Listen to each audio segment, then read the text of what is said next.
Can you bring your camera down a little bit so it don't look like I'm sitting like way up, or is it like that? Gotta be like that. Well, I don't know. I have no idea. There we Give me go. just a That's second. better at least. All right. Oh, come on. It's like my screen froze on me. Public. Bet. That's done. Sweet. Hopefully by this time next week, I will be in a better place. Yo, Bay, what's good? What's good? What's good? Appreciate you tuning in. All right, so I'm gonna go ahead and go single screen, and we're gonna get this show on the road. Let's do it. Yo, welcome, welcome. Good morning, good afternoon, good evening, no matter where you may find yourself as you listen to this, and you're tuned in to the only podcast that has no idea what pushing P means. And depending on how you kick it, that could be taken several different ways. Welcome to another episode of It's a Black and White Thing. I am one half of the dynamic duo A1. This is It's a Black and White Thing with A1 and A Ward. I'm one half of the dynamic duo A1. You can call me Carlos. You can also call me Dan. Please remember you can check out every episode of It's a Black and White Thing by going to the podcast app of your choice, searching for Brains and Bars, and subscribing, rate, review, and subscribing. You can do the same thing by going to YouTube, subscribing, hitting that notification bell, and leaving comments there as well. You can also follow us on all social media by searching at Brains and Bars. That's by all social media. That is meant Facebook, Instagram, and Twitter. We're not on TikTok yet. We're old men. We're not. I'm not there yet. I know A Ward is on there because of branding and all that good stuff. I'm not on there yet. So, as always, I'm joined by my guy, my homie A Ward. What is up, my guy? What's up, my guy? What's up? A Ward, aka Trapper of the Year. Don't ever forget that. Anybody you ever met does not trap like me. I'm the trapper of all trappers. I am the trapper keeper. I always come with 3 rounds connected to pages. So no, but no, it's good to be here, man. It's good to be here. Um, IamAward.com. That's where you can go find me. Go to the website. Make sure you follow me on all your social media, hyperlinks, and all that good stuff. Check out the battles. Check out merch. Just about any and everything you can check out as an artist. I appreciate it. If y'all would just follow, like, subscribe to YouTube. Everything's IMA Award. So thank you guys for the support. Good to be back in the flow of getting the podcast done weekly. And yeah, I'm excited. I'm excited. It's a good time for sports right now as well. Good time for battle rap. Yes, sir. Yes, sir. Yes, and for those who rock with us since day one, we appreciate you. To those who are new, welcome, welcome, welcome. And we got a good show for you tonight. We're doing things a little bit differently. Shout out to Jarvis in the building. We're doing things a little bit differently than we used to do them. If you tune into the show, obviously you know we used to start we used to start each episode with what I learned, and then we get into what A Ward is looking forward to. But we're doing, like I said, we're doing things a little bit differently this time around. New year, new us, right? You know what I'm saying? And so Facts. right now we got a little bit of a pregame where we have 3 topics. We got 3 topics, kind of like battle rap style. We got 3 minutes hard cap. So at the 3 minute mark, whatever we're talking about, it's done. We're moving on to the next topic. So we're going to start with some news around not only sports but also battle rap. And so the only thing I have on the docket today from a battle rap perspective, um, from a battle rap perspective, is Yeah. Midnight Madness is going down this weekend in Atlanta, undisclosed location. Only 60 people. That is hilarious. You got to you got to get like the little Maybach John, so it just kind of pops up out of the Yeah, out of yeah. your desk like the Maybach logo. That would be Um, like Yo, but shout out to Battle Rap Trap. They do have the streets. They are back my lit. bad. I Shout know. out to London Gin. Dang, I forgot his homie's name, so please forgive me. Charge it to my head and Will, not my Will, heart. Will, Will, Will, Will. It's No, Will. It's not Will. Will. It's the other young gentleman. I know Will is normally behind the camera. It's the other guy. I can't think of his name. He has the Trap Salutely. Um, Splizzy? Is it Splizzy or is it the? you're close on the name, so please forgive us for messing up your name. I Okay. apologize. But Yeah, yeah, that's shout out harmless. to Verified Source. I know that's the show that they have on Caffeine. Shout out to them for the Trap Awards, for you being the toady, the Trapper of the Year. So I want to definitely shout that out. But Facts. speaking of battle rap, Midnight Madness going down this weekend in Atlanta, Georgia. Only 60 people allowed. Apparently, only approved Midnight Madness media. You can, I guess, other media can be outside the venue, but I guess it's kind of an old school feel, of you won't know what happens until it drops or until somebody talks about it. Um, so yeah, so going down, let's run through. Let me get the clock set up because we got 3 minutes. 3 minutes hard cap. We're just gonna run through the list of battles. We give our quick take on them, and we can keep it moving. So here we go.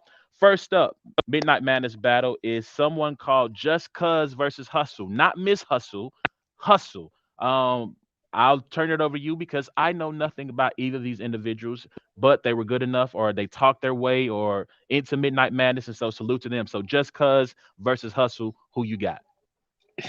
Do you do you know if they're all 3 rounds? What are the battles? Do I you do know? not know that. I do not know the stipulations. I'm unaware. Okay. Okay, cool. Just Cause and Hustle. Since I don't know if you guys knew, I am the 2021 Trapper of the Year. One thing about people that trap is hustling is like kind of like a synonym for trapping. And so since I don't know um, Hustle or Just Cause, I'm a little bit torn because Just Cause his initials are JC and so are Jesus Christ, and I love him. Man, I'm going Hustle 2-1, just based off of assuming that he wins or she wins, whichever one. So I'm going to go with Just Cuz because I have no idea. Again, I'm interested to see both of these MCs and see how they do. So shout out to them. All right, next up, J2 versus Bad News. Some battlers I'm a little bit more familiar with. Who you got? I got bad news. I got bad news. I haven't seen bad news in a while. Shout out to Not since he bad battled news. Street Hands. Yeah, it's been since he battled Street him. So I like bad news. I like his aggression.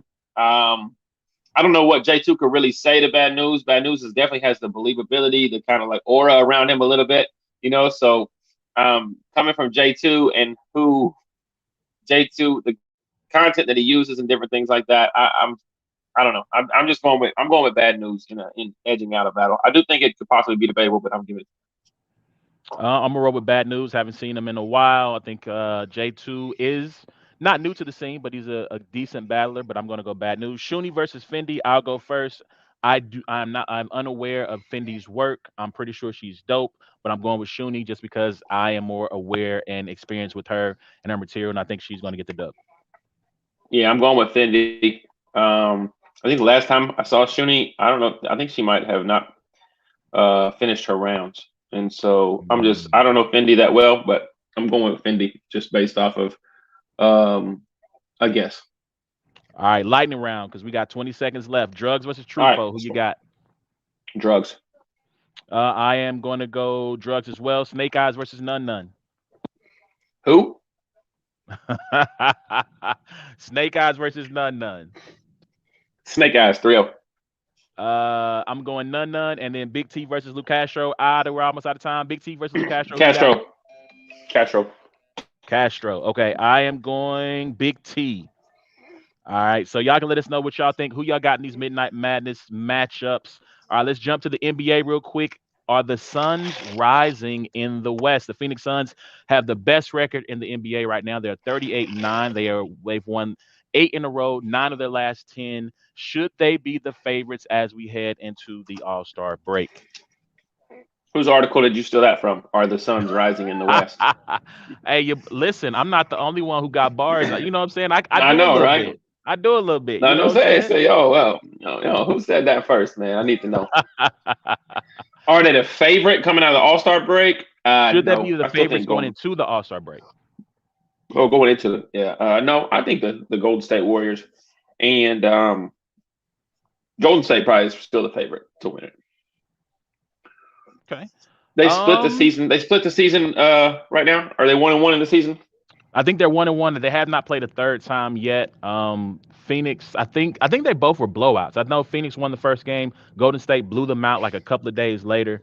So they are 1-1 thus far. Phoenix is up 3.5 games in the West right now on the Golden State Warriors. Hmm. Steph Curry is a little bit of a shooting slump right now.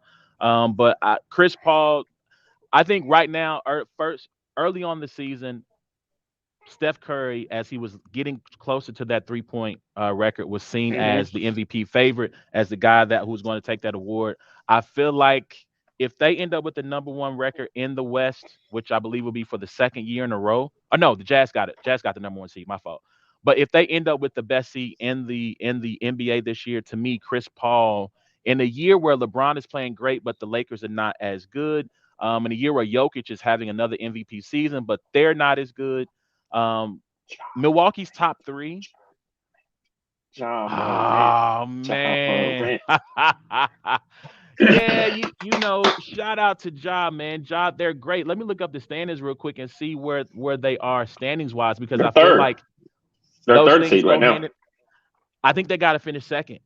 If they don't finish second, I'm not sure that. Mm. Granted, as great of a season as Ja is having, and shout out to Ja. Like, that's when Russell Westbrook finally hangs it up. That's going to be my favorite player in the league to follow and watch. But I think they got to end up as a 2 seed, maybe the one. It's going to be hard to make up 6.5 games on the Suns, because I don't, unless Yeah. injuries set in, I don't see them falling back to the pack in such a fashion. But I think Ja's top three. I think right now, for me, if I had to put together a ballot, I'm going to go CP3.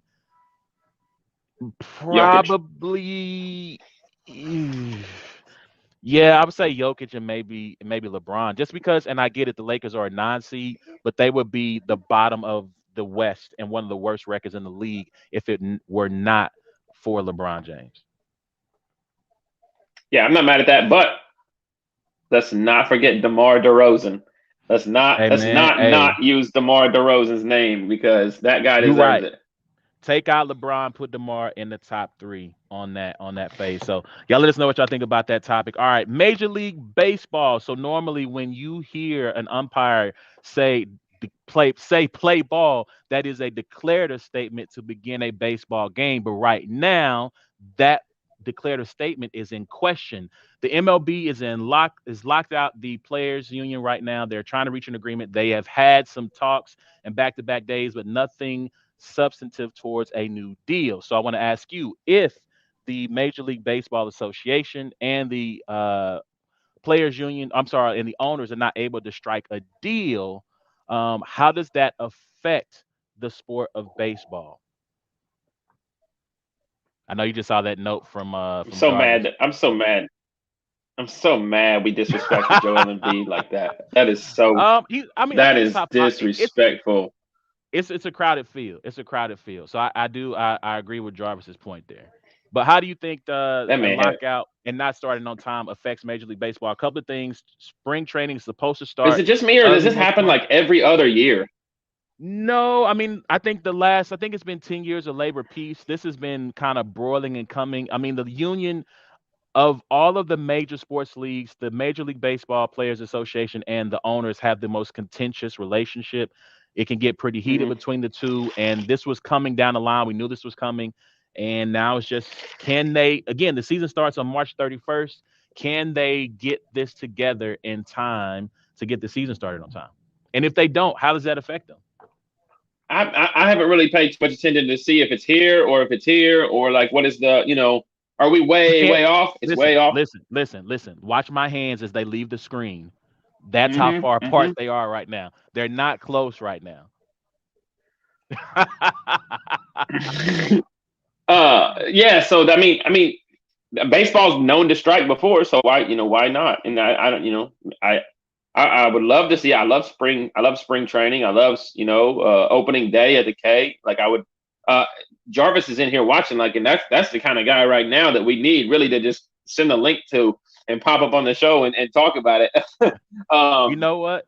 You know what? Maybe if we have time next week, we'll get yeah, Jarvis on to talk about it, because he is a lot more knowledgeable about these things than both of yeah. us.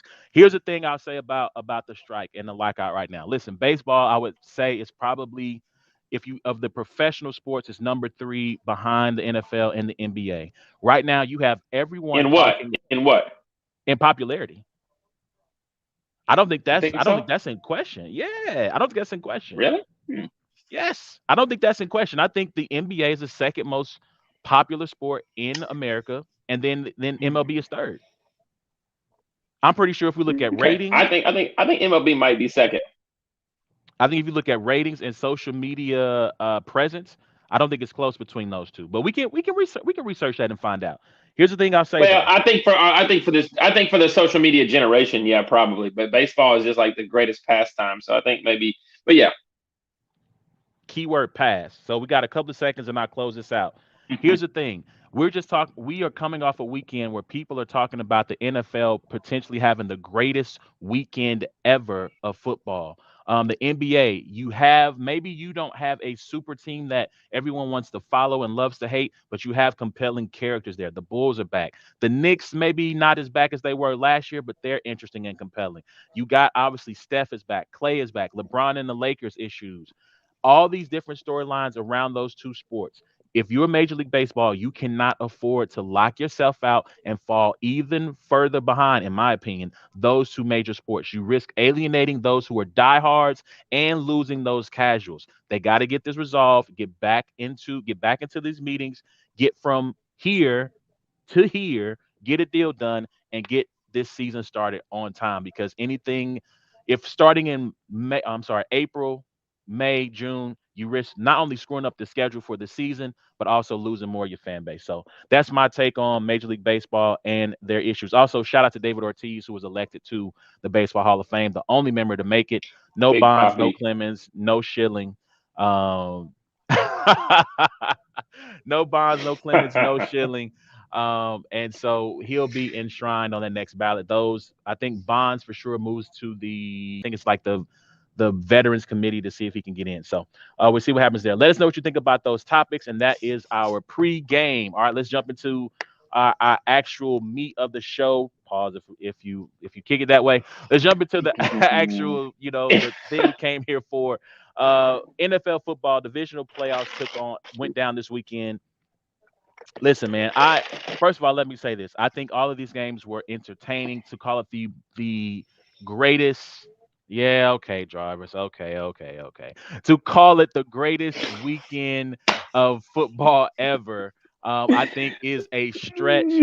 But we'll go across the league and talk about each of these four games, and then we'll talk about the AFC, NFC title games. So let's start with the first game of the weekend: Titans versus Bengals. Um, Titans versus Bengals. Have you ever been to the Um, Mayo Clinic and it became the AO Clinic? Shout out to EK Loso and Ace Amin in Gray Area. If you haven't watched that show, go check it out. Yeah. Titans versus Bengals went down this weekend. Great. I shouldn't say great game, entertaining game, interesting game. We talked Mhm, about that game. I think we both picked the Titans. I mentioned mhm. in particular that the game was going to come down to the front four. I thought the Titans would win the game because their front four was going to create pressure, sack Joe Burrow, and they did that 9 times. Not 9 of one, them things. not two, not three, 9 times, and somehow they still lost the game. And man, I'm sick of the Titans. I just gotta. They are the Wisconsin of the NFL. Their offense, and when I say that, I mean offensively. Their offense is offensive. Um, if you sack someone 9 times, you should win a game by at least 2 touchdowns, if not more, because you are shutting down Right. an offense. And the fact that I get it, Derrick Henry came back, he was okay. Dontrell Hilliard was okay, but No, I wouldn't say Derrick Henry was okay. I would say he was mediocre. think it was mediocre. Let me look up the Yeah, I think stats it from was. that game.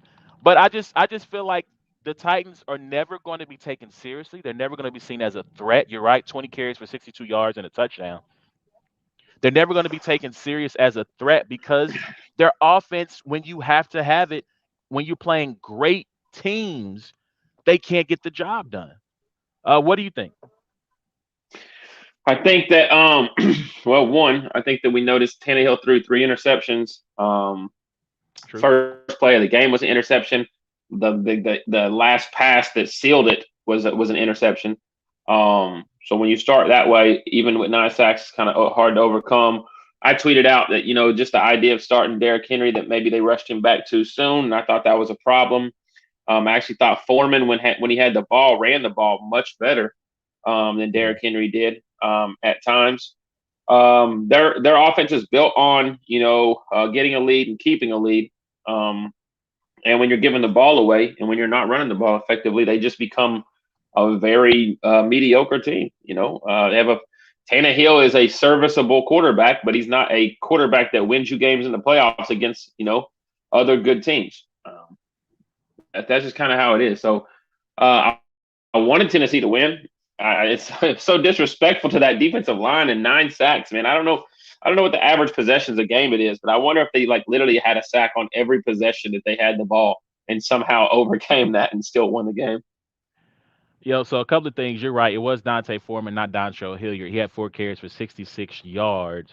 Yeah. Um, I tweeted after the game, like, if I'm the defense, I'm telling the offense to square up. Like, you got to run my fade. Like, you Yeah. cannot, 19 points total, 9 sacks. I gave you every opportunity available to win this game, and you could not get it done. Jarvis said they Yeah. got at Tannehill. I think I put that on the screen earlier, but I'll throw it back up there. I get that they got at Tannehill, but again, like, you're the Was a number lot of one pressure on him. overall seed. I mean, there was pressure, but I mean, again, so two of his 3 interceptions were tipped passes, right? I mean, the one that sealed the game basically went off the hands of the wide receiver. The second one, Yeah, he or not forced the, it though. I'm all about giving the quarterback the benefit of the doubt, but he forced that pass in there trying to make a play. And I mean, he let it go before the comeback, before the guy got turned around, and the defensive back made a great play on it. So I don't really fault the wide receiver in that pass. It was definitely forced, and it's like kind of knowing where you're at on the field at that point in time, and knowing is that worth the risk, and obviously it wasn't. But yeah, and shout out to Joe Burrow, because I'm gonna tell you, man, like, after 9 sacks, man, like, I'm looking at the offensive line and being like, "Hey, did I do something to y'all? Like, I got y'all mm-hmm. Rolexes. I'm gonna need them back. I'm gonna need them back. Like, cause y'all not helping your boy out. So I mean, Yeah. shout out to them. Shout out to Jamar Chase, who is a beast, bro. Like, that guy. We're gonna talk about him a little bit more when we get to the Chiefs game, but that guy right there, that guy, amazing, amazing. Speaking of yo, while we're talking, I got a DM from some random account that says, "Hello, madam. How are you doing today?" But anyway, that's neither here nor there. All right, let's jump into the second game of the weekend: 49ers versus Packers. As most of you know, if you follow the show for some time, I am a San Francisco 49ers fan. Shout out to the Niners Nation, Niners gang. And I did not watch this game for Christmas. I bought my wife tickets to go see the musical Wicked. It was dope, but I did not expect, one, the Niners to make the playoffs the way they were playing at the time I purchased the tickets. I did not expect them to beat Dallas. Well, I thought they would beat Dallas. That's not true. I thought they would beat Dallas. I just didn't expect that they would be playing at the same time I was at the musical. So while that game took place, I was in the Casey Music Hall watching Wicked. Very good show. If you haven't seen it, go check it out. And when I got out of the musical, I saw that my team had won by blocking a punt. Jimmy Garoppolo showing up at finally and throwing two of them, two crisp passes. The rest were running plays, and Robbie Gold kicking the game-winning field goal. Your thoughts on that game, 49ers versus Packers, and I give mine.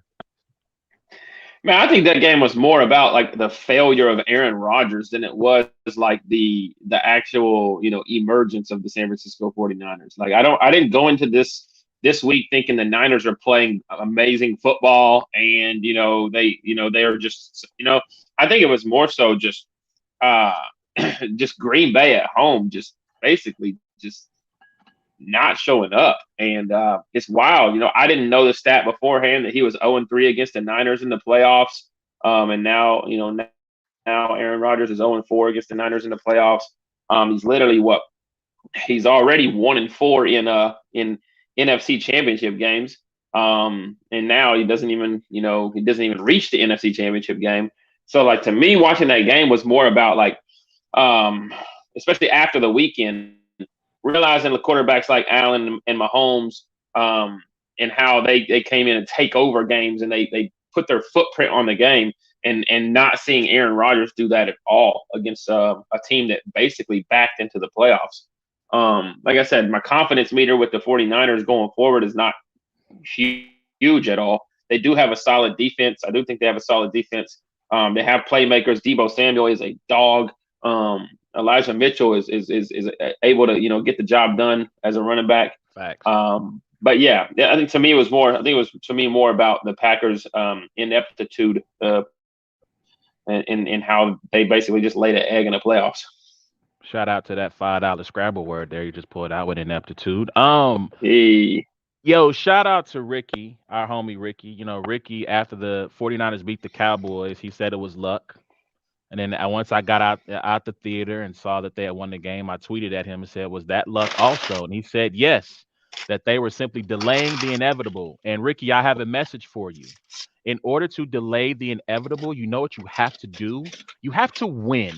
You have to win the hey, game. And that's what the 49ers have you done on play back-to-back to weeks. win the game. As a sixth seed, they have now defeated the third overall seed in the NFC and the number one overall seed in the NFC. You Mm-hmm. know what their defense has done? They have taken the number one ranked defense, according to Pro Football Outsiders, in DVOA, the number one ranked offense, and I think the number six ranked offense in DVOA in football, as ranked by Pro Football Outsiders, and kept them to 17 points and 10 points respectfully. If that analytic was a little bit too advanced for you, let me break it down in another fashion.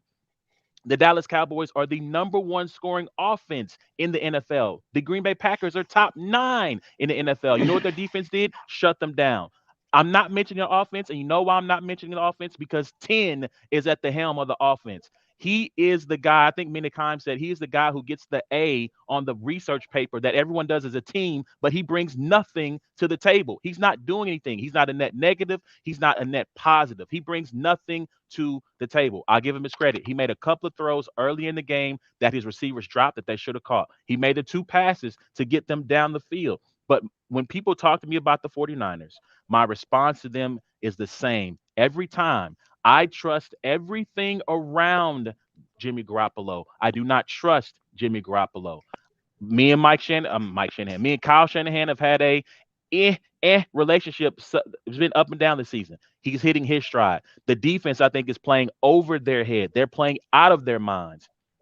You brought up Debo Samuel, beast. Trent Williams, beast. George Kittle, nice. Juwan James producing. Brandon Ayuk producing.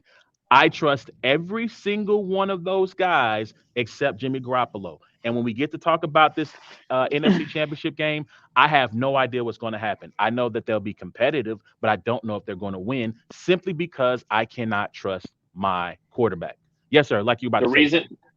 the reason Ricky said luck is the reason that they're here is because luck is also the reason that they're not a Super Bowl caliber team, because they need somebody like Andrew Luck to be quarterback of their team, and then maybe they could have that. So now we have Bruh. to refer to him as Stimmy G. Stimmy. Remember when stimulus checks were a thing, right? You know what the thing about stimulus checks are is they showed up like once or twice a year, and we're all still just waiting to see if maybe they'll show up again. So Man. that's why we have to call him Stimmy G, because it's so unpredictable, and it's so like, you know what, you can kind of give me that feeling sometimes when it comes to playing football. But yes, he's just not good, But shout out to the defense. Shout out to holding Dak and Aaron Rodgers, two of the probably top, I would say, two of the top 4 quarterbacks in the NFC. Okay. So shout out to them beating both of them on the road in the playoffs. You can't take that away from Fred Warner. Incredible. People just flying around and making plays. They're fun to watch defensively. But yeah, like I said, my confidence meter going into next week, beating the Rams, is just not there. Just because Jimmy Garoppolo is still a quarterback. Yeah. All right. Let's go into Sunday's game. So the early game, Rams versus Buccaneers on NBC, gave you that old school feel with that afternoon game happening on a Sunday with NBC broadcasting. Um, 27-3. And so here's the thing, right? I was late in uploading the football portion of last week's podcast, right? So when it was 27-3, I got it uploaded before I went to dinner with the family. And I said, look, We went at that point. We had both gotten the Titans game wrong. We had both gotten the Packers game wrong. And I said, "Listen, we're probably going to go one. We're 1-2 right now with the Bills and Chiefs game pending." And I count that one as a win because I thought they're not coming back. The defense has shut them down, and then all of a sudden, fumble, turnover, turnover, and then they just kept. I'm like, are you guys really about to give Tom Brady another week of everyone just on his jock about how great he is and how it's never over with him and yada yada yada and all the storylines that you get with Brady? They were able to find that busted coverage. They hit Cooper Cup. They kicked the field goal. They win the game. Shout out to the Rams. And the story I've heard all week is that's why you signed Matt Stafford for that pass, that throw right there to Cooper Cup. Those through two throws. Good for him. But bro, you almost were the quarterback who blew the whole thing along with the defense. So shout out to them. Your thoughts on that game? I don't know that. I don't know that. I don't know that I would say Matt Stafford blew the game. I mean, Cam Akers fumbled twice. There's a True, true, 14-point true. swing on the first fumble. The second fumble is literally like down in the time of the clock, and True, you're running true. through it, and Dominican Sue's falling. Yeah, and then let's not get like, how do you kick a 47-yard field goal short? Like how is Matt Gay 4 yards short on a 47-yard field goal? I promise you, there's only been a handful of times in my life where I ever watched like football and really said, this might be rigged. This really might be like, I really might buy into all. When he kicks a short 47-yard field goal, I was like, oh no, this is what's going on right now. What is going on? Yeah. Last week I said Stafford's gonna Stafford and Brady's gonna Brady. Well, everything started falling in place in the fourth quarter for Brady to Brady. It's just that they scored too quick, and then there was a blown coverage, and Stafford put it on the money. I ain't gonna lie. That was a Yeah, nice it was a pass. great throw. It was a great throw. You're right. I had to walk that back. Stafford did not Stafford because the third three of that what that three of the four turnovers were fumbles, with the third one being his center snapping the ball before he was ready, it going 10 yards over his head and then not being able Yeah, to recover it. So you're right. You're like absolutely right on this that. is rigged, bro. There's no way, bro. You snap over his head, 47-yard field goal short, a freaking Dominican Sue falling over, pulling the dang ball. Man, I was mad. I'm pretty sure if people in Detroit were watching that game and going, Matt Stafford is cursed. He's cursed. That's Yeah, the only thing that makes sense of what's happening right now. yeah. But again, shout out to the Rams, and let's get to the game we all want to talk about here. The game of the year, the game of the century. In my opinion, the greatest game ever, greatest football game I've ever seen in my life. Bills versus Chiefs, an incredible affair, 42-36 overtime thriller. Um, let's just jump to the fourth quarter. We can just start there. The back and forth, 25 points scored in the fourth quarter. And as I watched the In the last game, 2 minutes, right? in the last 2 minutes, three lead changes the last 2 minutes? Um, Something like that. Yeah, I thought when he hit Gabriel Davis for that touchdown, I thought that's it. That's ball game. yeah. And I think everybody in the stadium did. Hmm. I was in a group chat with some Chiefs fans, and I held back. I had the "I'm sorry, y'all" post ready to send. Our homie Dre, he hits me up in the DM. He goes, "Can they get in field goal range from here?" I said, "Only if Jesus intervenes." And when he completed the first pass, he sent me the eyes emoji. I said, "Jesus hasn't intervened yet." When he completed the pass to Kelsey, he sent me the eyes emoji again. I said, "Jesus has not intervened yet." Then when Wait, they yeah, he had. no, he hadn't, because Butker still got to make the field goal, and he had missed Yeah, but two it's a of them. 40. It's a 47-yard field goal, though. He had missed one from 50, No, and no, he no, had no, missed no. the Okay, extra my bad. point.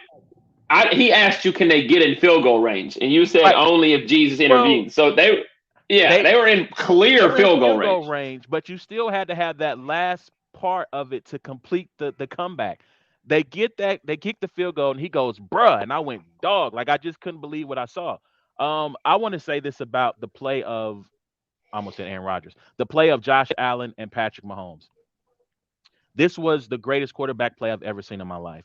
I felt this on a spiritual level, right? Like I feel like at the end of that game, God sat on his throne and he said, "Amen. This was very good. This was a masterpiece. This is like listening to Stevie Wonder's song in the key of life for the first time. This is like listening to Luciano Pavarotti sing in an opera for the first time. And he hits that high note, and you are just like, you feel like you see the heavens open up, right? Like this is like listening to Illmatic for the first time in your life. Watch whatever film masterpiece you want to compare it to. It was that. It was unbelievable. And I don't like as much to hear people talk about what defenses did wrong, that the defenses weren't inept, that they weren't good. You were literally at the mercy of two masters who were at the top of their game, and there was nothing you could do about it. You were at their women mercy, and whether or not the game was won or lost just depended on if the players around them could execute when the passes were thrown to them, or could the offensive lines protect and do what they needed to do. Yeah, no, I agree. I agree.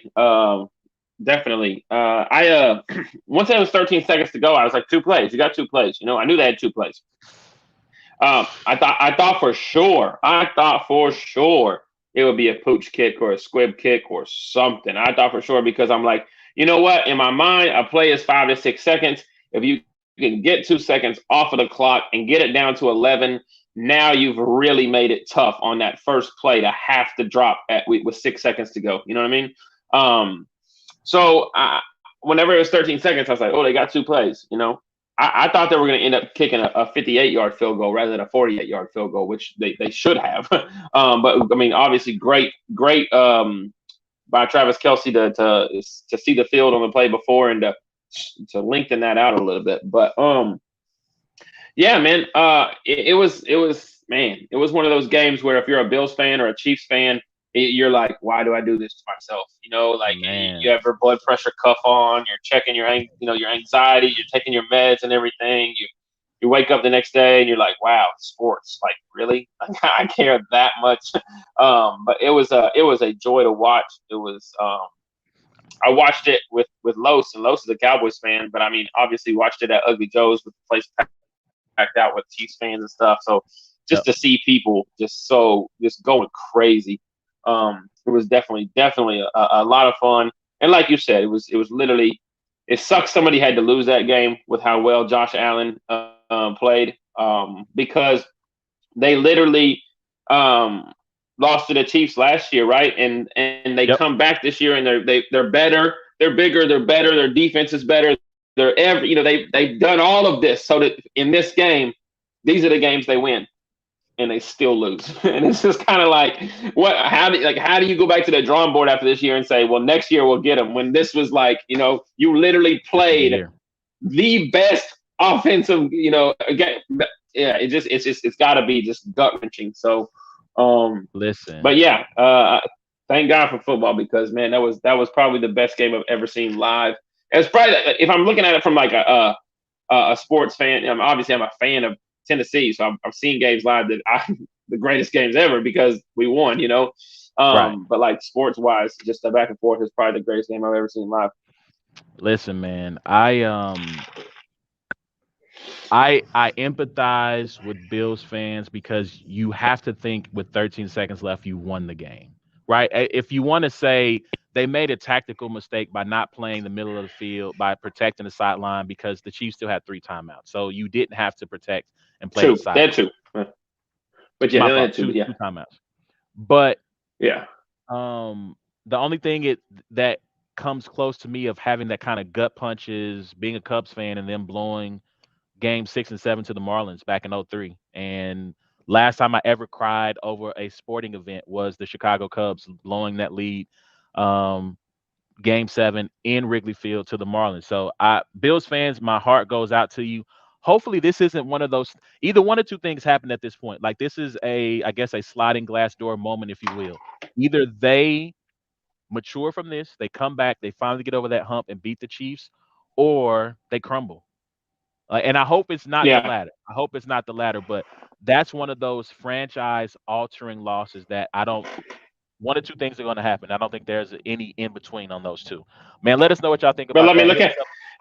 As Go a ahead. Bills fan, though, I mean, as a Bills fan, they're the Bills. They lose the big games. That's kind of a Bills thing to do. Yeah. Unfortunately, so they've dealt with that for years as well. And it's crazy how the fortunes of the Chiefs have turned because I feel like a couple of those, I mean, to me, all all four of the teams that lost, like those are ways that the Chiefs used to lose games, right? Defense completely dominates, Hmm. but your offense can't get on track. That's Tennessee. Um, Hmm. defense again, another defensive slugfest in the Packers and the Niners. And of all the ways to lose a game, it's because a punt gets blocked, right? Hmm. Um, gut punch game like this against the Bills, and then I guess am I missing one? Oh, Buccaneers, right? You make this have this unbelievable comeback, and then just to lose it in the end. So Yeah, I feel like the Chiefs had that kind of house of horrors when it came to losing in gut punching ways and gut wrenching ways in the playoffs, and now it seems to be everybody else that has those types of losses. So, all right, let's jump into the NFC and AFC title game. We're starting the NFC first. 49ers versus Rams. We kind of hinted at what our picks are, but I'll start with you. 49ers versus Rams at SoFi, but it will probably be a neutral game or maybe another home game for the 49ers. They are rumored that maybe 65% of the fans in the stadium will be 49ers fans. So who you got in that game? yeah. I got the Rams. I got the Rams. I think I think they're the better team. Just going into it. I think all around they're the better team. I think that they have a better defense than what the Green Bay Packers had, and I think that their defensive line will probably make the adjustments. Ramsey on Debo, but they're going to find ways to getting the ball out of the backfield so doesn't have to go. He doesn't have to put Jimmy Garoppolo in positions to throw picks to Ramsey. So, but yeah, I'm taking the Rams. I'm taking the Rams by I'll give them a touchdown. So I'll take them by 6.5. Uh, Don't do it. beating a Keep picking team against them. beating a team three times in a row is incredibly hard to do. I'm not sure how many times that has happened in an NFL season. I have to look that up. Um, Beating a team 7 times in a row, which is what they've beaten them 6 times in a row, is what the Niners have done to the Rams, is incredibly hard. I think this game is going to be close. I think it's going to be close for all 4 quarters, in part because the 49ers play a style of football, like we talked about last week, that allows them to stay in most games. Yet I disagree. I think the Rams have better star power overall, but I think the Packers might have a better overall defense. I think Hmm. that the 49ers can run the ball on the Rams. They've proven that in 2 games this year. I think they'll be able to do so again and play some ball control. Um, I think defensively they can get pressure by sending only 4. They don't have to blitz, where Stafford is really good against the blitz. But with all that said, their quarterback is still Jimmy Garoppolo, and I cannot the way he's playing right now. Like someone posted stats, Trent Dilfer, the year they won the Super Bowl with the Ravens, is playing better football than Jimmy Garoppolo. Debo Samuel, on top of being everything for for the 49ers right now, he's also their leading touchdown thrower. He's thrown the only touchdown pass for the 49ers in this playoff. Jimmy has yet to do so. So I'm going to pick the Rams simply because no, I'd say you cannot continue this streak.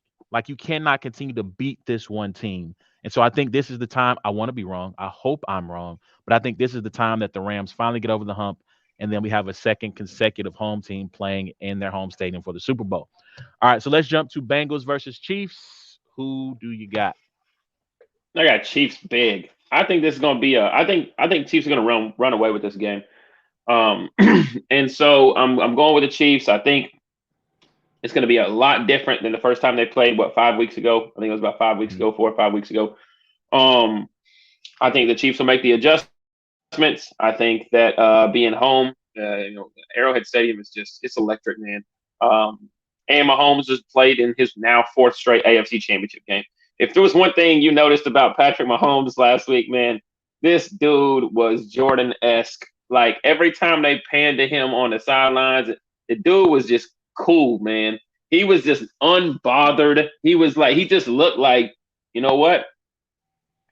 Let's go do what I do. You know what I mean? And like I just feel like that's just kind of how that's going to kind of overflow into this weekend. I don't think they've cleared Matthew, but I think that he is He trending practiced upwards to play today. this weekend. Yeah, he was Yeah, on the field today. He just got a clear concussion protocol now. yeah. So I think that'll be a big thing, especially with those wide receivers, man. If Gabriel Davis can put up 204 touchdowns while we're trying to stop Diggs, then T Higgins can put up 408 touchdowns if we're trying to stop Jamar Chase. So I think it'll be a big point to get Matthew back. But yeah, I'm taking the Chiefs. I'm taking the Chiefs by double digits, man. I just You think I know, think both of these games. oh, go ahead, go ahead. You said go ahead. I Finish was your saying thought. I think both of these games are. I think both of these games are clear, like non like field goal wins or whatever. I think both of these games will be pretty much over. Going towards the last couple minutes of the fourth quarter. So I'm picking the Chiefs, and I echo some of those same sentiments. Listen, if the Bengals want to show up and score 19 points against the Chiefs at home, try that if you want to, and it'll be 40-19 final score. Yeah, Um, yeah. so I agree. I think the Chiefs, if long as they clean up the little mistakes that they made in that first game, their tackling was atrocious in that game, both in the open field and getting Joe Burrow down. They had multiple opportunities to sack him. They couldn't get him down. He was able to extend plays and then make plays. I don't think there'll be as many penalties as there were in that first game. And I think the Chiefs, you got to they're not going to sneak up on you now. I think they could have snuck up on them that first game and potentially beat them. I don't think there isn't any sneaking up on them this time. I think they're going to come out. The defense, Spags is going to not be Spags and be stubborn and run a bunch of uh you know single coverage one-on-one matchups. He's going to mix in more zone, allow his front four to get pressure. Chris Jones was a beast in that game, an absolute beast for four Hmm. quarters. Allow those guys to make plays up front, let the defense handle the rest. And right now, the Chiefs' offense is locked in. They're locked in. They're playing some of their best football of the season. And I just don't think that the Bengals have enough. Their defense is going to be good enough to stop them. Maybe slow them down. They were up 14 the first time. All they got to do is Yeah, finish off, and I think they win that game. So, y'all let us know what y'all think. yeah. I agree. Here. Go ahead. You were If getting the ready to say Chiefs something? even get 4 sacks, I mean, Burrow was sacked 9 times. If the Chiefs get 4 or 5 sacks, it's going to be a long, like don't give us 9. If we get half that, it's going to be, um, it's going to be very, very, very tough. And then I did want to say because you mentioned the penalties, man, Mhm. a lot of times we don't give the officials the benefit of the doubt, but I thought the officials officiated the Chiefs and Bills last week very, very well. You know what I mean? It was just such a it was so fun to watch. It wasn't like another flag, type mentality. And so I'm definitely hoping that this week, once again, they'll let them play, and then and it's a game that's called well. Yeah, I think after the wild card weekend, I think there are definitely some concerns about the refereeing. The Raiders and the Bengals game had some janky calls and things that happened in that game. So I'm glad to see that we got through this past weekend without talking about the officials and the refereeing. So I'm very happy about that. So let's close the show out. We're going to jump. You can let us know what y'all think about that. Hit us up on Facebook, Twitter, IG at Brains and Bars, and let us know what you think about those topics. Who you have on those games. Hold on one second. So let's jump into this last segment here. We got everybody loves the list. So let's jump into we want to jump into a couple of top five lists, right? And so on top of watching what we consider to be the greatest football game we've ever seen, I wanted Hmm. to go through, and I don't know if you have a list, but I have a top five football games I've ever seen. So I'll go first, and if you got one, you can jump in. Okay. My top Yeah. five, I'm going to go from 5 to 1. Patriots versus Chiefs in 2009 AFC title game. I thought that game was incredibly compelling. You had Mahomes doing what he does again, 30 something seconds left. I think it was 37 seconds left. They needed a field goal to force overtime. He does that. Patriots win in overtime on the first possession. Texas versus USC, Vince Young game. Dramatic fourth down stop by the Longhorn defense.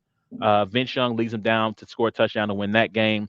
Bush push game in '05. Also, USC versus Notre Dame. Probably one of the more sadder games of my life. Matt Leinart sneaks in at the end, push by, which was illegal, by the way. I want to point that out. Yeah. He was not supposed to do that. They should have threw a flag on that. Reggie Bush pushes Matt Leinart into the end zone to win that game. 49ers versus Seattle, which prior to the Bills versus Chiefs, this is the 2014 NFC Championship game. This is the don't you ever try me with a starting receiver like Crabtree. That game, that Richard Sherman game, that was the greatest football game I'd ever seen in my life. And then obviously Bills versus Chiefs in 2014 or 2021. That's the greatest football game I've ever seen. How about yourself? Yeah, like I mentioned earlier, I think watching the Bills and the Chiefs is possibly the best game I've ever seen. As far as in person, I watched Tennessee beat Arkansas in 6 overtimes.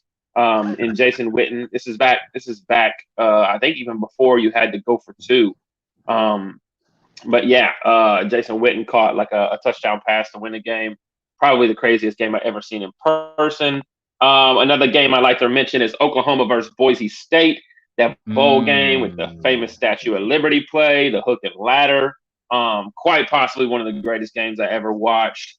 And then not to be, are we talking specific to football right now? Yeah, specific to football. But if you want to go off the board, Okay. you can. I was gonna go UConn and Syracuse in was it the Big East Championship? Oh, that's the Kemba Walker. You talking about the Kemba Walker game or the Yeah. 6 overtime game? Yeah. Yes, the 6 overtime. And that's definitely probably top five of just sporting games that I've ever watched. Okay. All right. Cool. So y'all let us know what y'all think about what are the 5 greatest. And if you want to expand, I'll go off the board and do other sports you can. But if you have the 5 greatest football games you ever seen, hit us up on IG, Twitter, Facebook at Brains and Bars. All right. So last top 5 list, and we'll call it a night. This is something that you posted, so I'm interested to get your take on Yeah. this. And we had some dialogue and back and forth on it. Top 5 rookies who are left in the NFL playoffs. So my top 5 list going from 5 to 1. Trey Smith, the right guard for the Chiefs. I think he's been good this year. Elijah Mitchell, running back for the 49ers. 6th-round pick out of Louisiana. Trey Sermon was supposed to be that guy, but it ended up being Elijah Mitchell who was that guy. Nick Bolton. Trey Sermon got hurt.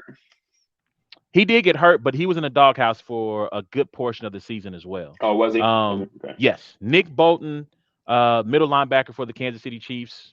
I mean, I was kind of skeptical of the pick. He ended up being the guy, though. He's going to be the guy in the middle for the Chiefs for a very long time.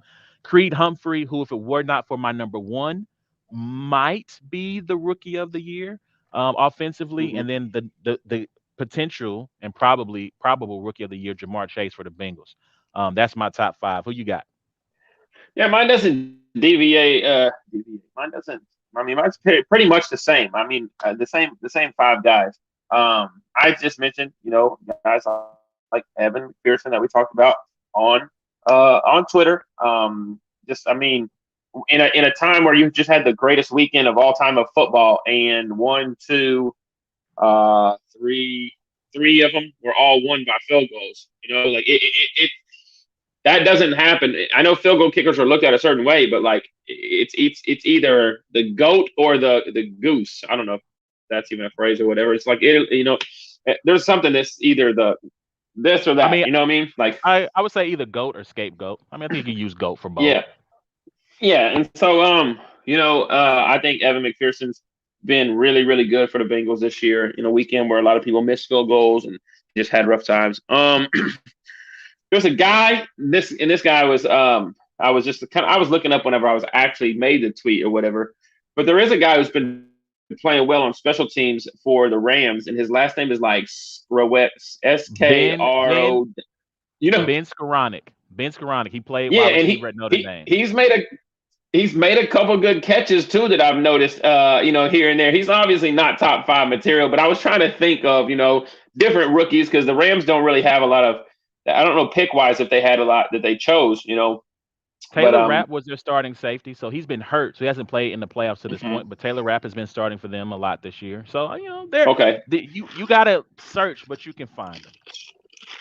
But when you look at shout out to you showing Notre Dame special teams. No, well, I mean that too, but Shout out to you showing some love to the special teamers, man. We appreciate that. Yeah. No, no doubt, no doubt. And so, yeah, that's. I just want to say if there was a few that deserve to be named because obviously, let's go, Miss Bay. um, Obviously, guys like I mean, the Chiefs had Smith, Creed, and Bolton, and that's just. Mhm. I mean, that just turned out to be an incredible draft class to pick up Facts. Creed and Smith late, and then not even have a first round pick, but pick up Bolton there in the second round. And then I'm pretty much the rest of the teams. The Niners don't they have an offensive lineman that might be a rookie? Don't they have like a Yeah, Aaron Banks from Notre Dame. He has not started this okay, year, so he's been on the bench okay, all year. I know Jalen Moore is a backup swing tackle for them, but Trey Sermon. I'm not sorry, not Trey Sermon, but Elijah Elijah Mitchell and Mitchell has been the guy. He's been the guy. yeah, But yo, that's our yeah. time, man. So Bay, And then we know. I mean, go ahead, go ahead. What now were I you say gonna we both know that Jamar Chase is just otherworldly. He's just otherworldly. He literally is like to bring it full circle. Rum Nitty, we called him the alien, the battle rap. Like when I watched Jamar Chase play football, like the way he just caught that screen pass last week, like casually, like leans his body out and just grabs it over here, and like in all one motion, he's already just gone. Like it just when you watch him, you're like, oh, this dude's different.